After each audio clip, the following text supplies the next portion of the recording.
Okay, folks, let's talk about the good old days growing up in Idaho. Hey man, welcome everybody to Growing Up in Idaho. This is actually my first time. I was hired just yesterday to be the voice for Growing Up in Idaho. That's pretty distinguished. By the way, my name is Hippie. That's the name I go by, and my creator named me that, and I'm proud of it, by the way. I like that. So I think this whole podcast of talking about Idaho experience is really cool. And so I'm just going to dive right in. Today we're going to talk about heroes. Everybody has a hero, right? So I'm going to talk a little bit about some of the heroes of Idaho. And you may have heard of some of these people. If not, just listen in, and you might find things kind of interesting. So there was this guy named Steve Currey that was a boatman for Western River expeditions back in the 70s. Steve was the son of Jack Curry, who was the owner of the company. And in the 70s, the 1970s, Steve was a fairly young guy and kind of big and strong. Didn't have long hair like I have, no beard, mustache, but he was cool. And everybody liked him. He was kind of a quiet guy, kind of non-assuming. But he would sit and visit with you. He was really smart. He's traveled all over the world, and he'd worked hard. And here's an example of one of the things that Steve did that was kind of cool.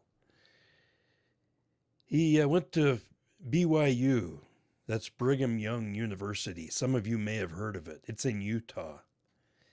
And they won the football national championship in 1984. So it was kind of neat. The one hit wonder. Anyway, Steve was a student at BYU, and they had this arm wrestling competition. And Steve thought, well, I'll go in and try that out. I've done that before. I'm fairly strong. And he beat everybody. Everybody. Nobody could even come close. And like I said, he didn't look like a big muscle man, but he was strong. You could tell. Anyway, man, I don't want to get too wrapped up in that stuff, you know. I just think it's cool.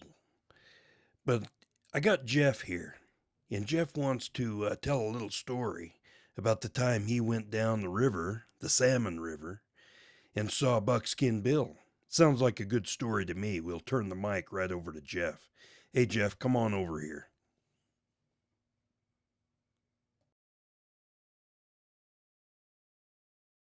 Hello, everyone. Appreciate you stopping by. Hey, thanks, Hippie, for jumping in on the show. I think we're going to use Hippie for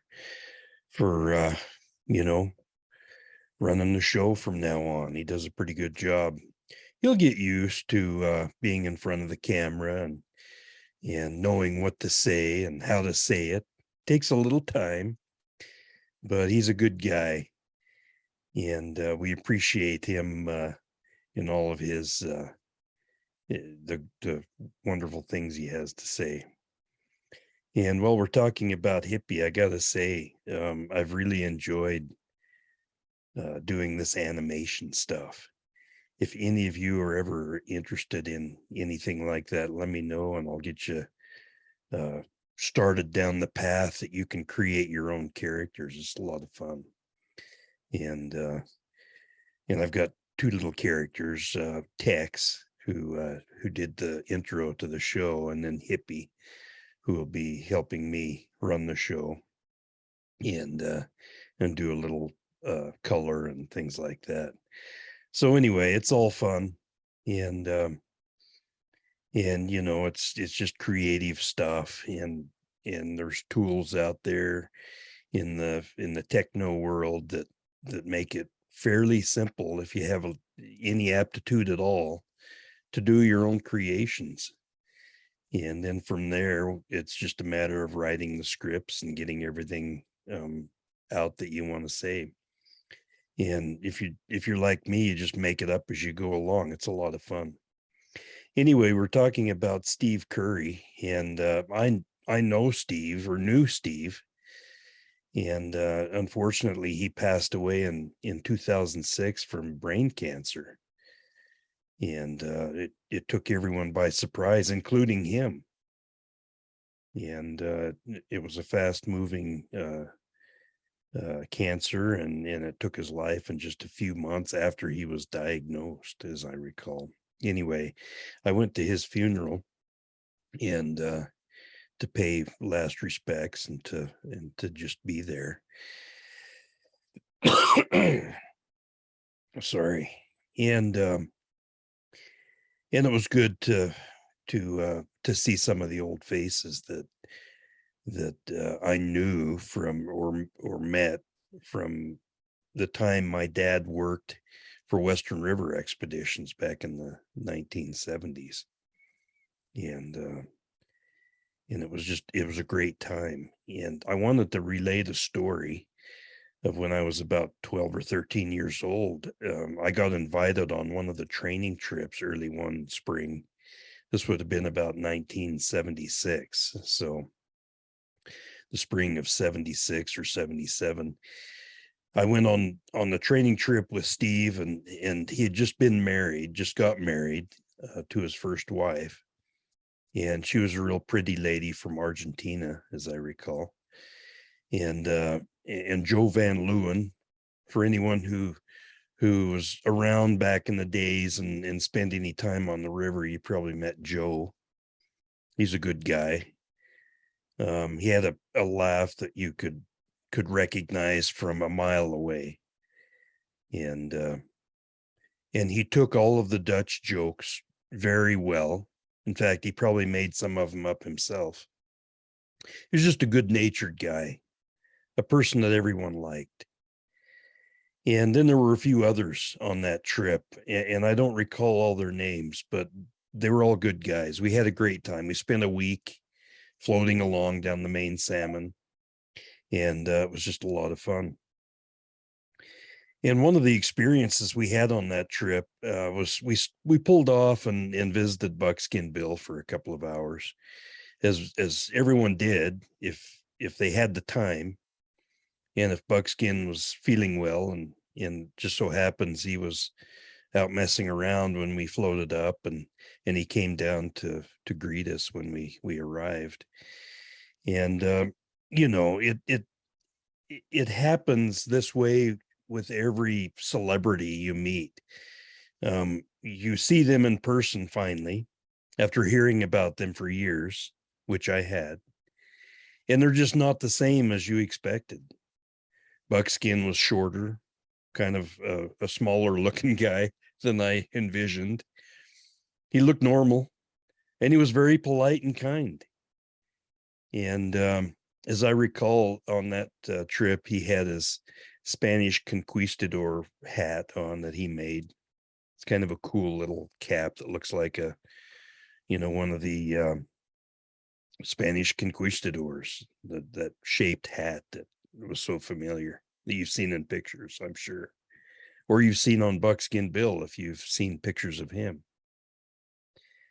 But anyway, he invited us up to his cabin. He had just gotten finished making a big rock table for his kitchen in his cabin. Took up most of the space in his kitchen. And I have no idea. I can't remember how he explained how he got that giant rock in there. It was a flat rock. And he had some, rock furniture pulled up to the table. All of it's, that's heavy stuff. It was granite.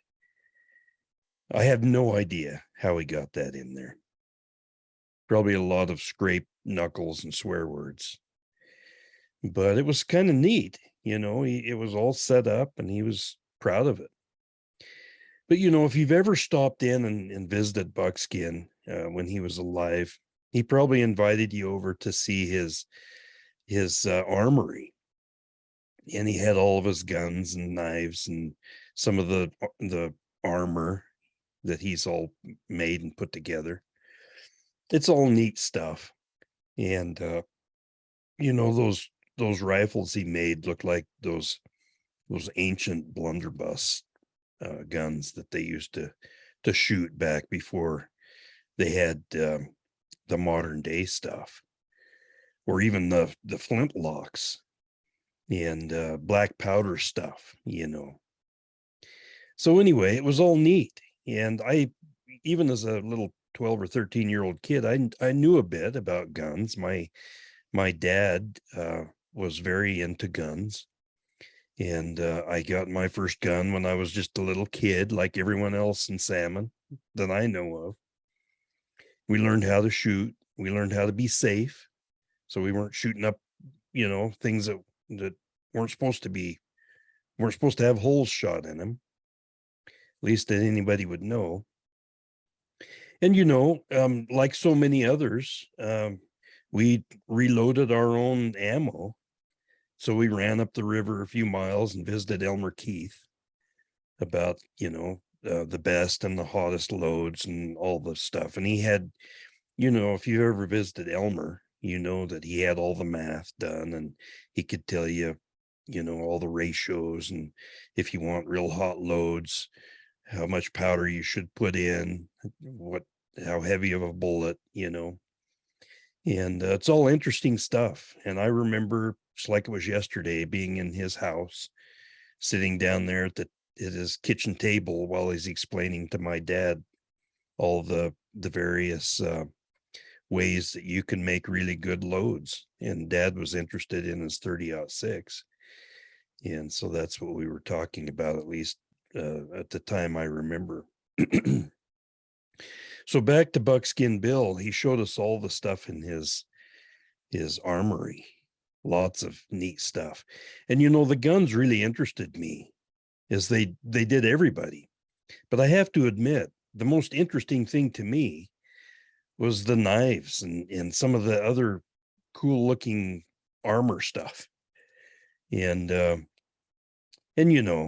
a kid, I could have spent a week messing around in there and looking at stuff, and that's just neat stuff for me. And as I'm sure it would have been for any kid. And then as we were leaving, we visited for a while, and Buckskin made a comment that it'd sure be nice if Steve would let his wife stay there for the week, and someone could pick her up on the next trip. Steve's like, no, that's not going to happen. Sorry, Buckskin. My wife's coming with me. And anyway, everybody got a chuckle out of that. But as we were leaving, Buckskin told us all about this new structure he built up on the hillside above his place. And he told us all about the cannon that he built to go inside of that. And if you've seen it in real life, it just, looks like a little rock wall. Maybe even you could even visualize it as kind of a castle. If you've seen pictures, that's kind of what it looks like. In real life, it's just like that. It's, it would have been a really cool fort for a kid who had a lot of time and energy and knew how to do rocks and mortar to build this thing. It'd be really neat. But Buckskin put it together, and the reason he had that up there, he explained to us in very straightforward terms, is, I'm tired of the Forest Service coming down here and bothering me. And so I told them the last time they got out of their jet boats as they were shooting past and started giving me trouble for living here, that if they stopped again and bothered me, I was just going to shoot them with my cannon. And I think he was probably serious, but I still chuckled under my breath. Of course, I didn't laugh when he was telling it because it might have made him feel bad. Maybe he would have wanted to shoot me. I don't know. But anyway, he was an interesting guy, and I've talked to individuals, at least one individual that worked for the Forest Service and verified the story. He said, "Yeah, Buckskin didn't like us very well, and let us know that we wouldn't be bothering him, and so we just left him alone. It's a lot easier just to leave people alone and let them do their thing." And I can't remember the exact time day that Buckskin passed away, but it wasn't too long after I saw him, maybe 3 or 4 years, and he was getting older, and anyway, and one of the things, and I tell this story because it just kind of describes Buckskin and his lifestyle. And I wasn't on this trip, but my dad told me about this from a trip that he was on, and they had one of the dudes, one of the vacationers that that was there visiting Buckskin, and they were all there in a group, and they were getting ready to go, and Buckskin was answering questions. And this lady had a very valid question. She said, "Sir, what happens if you break your leg out here? You're a long ways away from any hospitals or doctors." And he looked at her very kindly, said, "Ma'am, we don't get broken legs out here." So anyway, I'll finish with that. That's a good story, and it describes Buckskin's lifestyle and the way he operated. Anyway, Hippie, turning it back over to you, bud. Take it away. Well, Jeff, I got to say, that's a good story, man. That's a really good story. I'd like to get to know that Buckskin Bill, but I heard he's dead. He died, passed away. Too bad. Because I'd get in a boat right now and I'd go down and see him. It'd be really cool, man, to sit and visit with him, talk about the times he's been out hunting and that table he built. I'd like to know how he did that. Sounds pretty cool to me. Sorry, excuse me. Got to get off those, whatever it is I'm smoking. I don't know what that is. Anyway, so so thanks for that story, Jeff. That was really good. We're gonna wrap up here. Don't have anything else to say today, so I'm gonna sign off. All you folks out there listening to Growing Up in Idaho, thanks for stepping in and taking some time out of your day and listening. And hopefully the next show I'll be a little more comfortable, I guess you would say, comfortable in front of the camera. Anyway, I'll get used to it. I just am happy to talk about Idaho. It's my favorite place. You guys take care. Have peace. See y'all later. Stay cool, man.